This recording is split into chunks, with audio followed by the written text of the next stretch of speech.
भारतीय इतिहास इतना समृद्ध है कि यहाँ पर हर एक शासक की एक अलग ही कहानी है और हर एक साम्राज्य की एक अलग गाथा। हमारा भारतीय इतिहास इतना समृद्ध है कि उसकी कथाओं को सुनकर इतिहास के पन्ने भी उत्तेजना से भर जाते हैं। ऐसी ही एक गाथा है भारत के वीर चक्रवर्ती अशोक सम्राट के बारे में, जिन्होंने अपनी महानता से पूरे भारतवर्ष को अपनी मुट्ठी में कर लिया था और उसके बाद अचानक से अपना हृदय परिवर्तन करके अहिंसा का मार्ग चुन लिया था। आज के इस वीडियो में हम बात करेंगे कि आखिर क्यों अशोक ने अहिंसा के मार्ग को चुना। 304 ईसा पूर्व में राजा बिंदुसार और रानी धर्मा के पुत्र ने पाटलिपुत्र में जन्म लिया। राजा बिंदुसार को अपने पुत्र के मुख में आने वाले तेज से ही इस बात का आभास हो रहा था कि वो पुत्र आगे जाकर उनके साम्राज्य को विस्तारित करेगा और आगे जाकर उन्होंने अपने पुत्र का नाम रखा अशोक। ऐतिहासिक लेखों के अनुसार राजा बिंदुसार की 16 पटरानियां थी और उनके 101 पुत्र थे, जिनमें से एक अशोक भी थे। अशोक का एक बड़ा भाई था जिसका नाम सुशील था और राज परंपराओं के अनुसार जो पुत्र सबसे बड़ा होता है उसी को युवराज घोषित किया जाता है।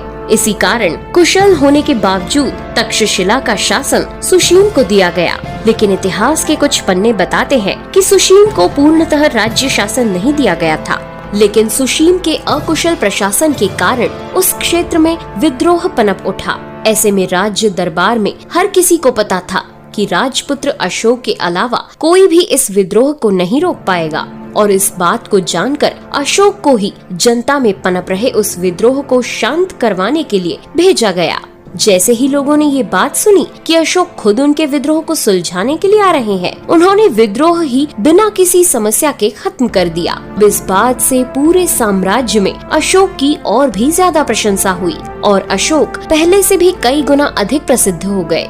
लेकिन इस प्रसिद्धि से उसके बड़े भाई सुशील को डर सताने लगा कि अगर अशोक की प्रसिद्धि अत्यधिक रूप से पूरे साम्राज्य में फैल गई तो कहीं ऐसा ना हो कि उसकी राजगद्दी खतरे में पड़ जाए। इसी भय के कारण उसने सम्राट बिंदुसार को कहकर अशोक को निर्वास में डाल दिया और इसी निर्वास का पालन करते हुए अशोक कलिंग चले गए। वैसे तो अशोक काफी क्रूर स्वभाव के थे, लेकिन फिर भी वो बौद्ध गुरुओं के साथ रहकर अपने क्रोध पर काबू पाना सीख गए थे।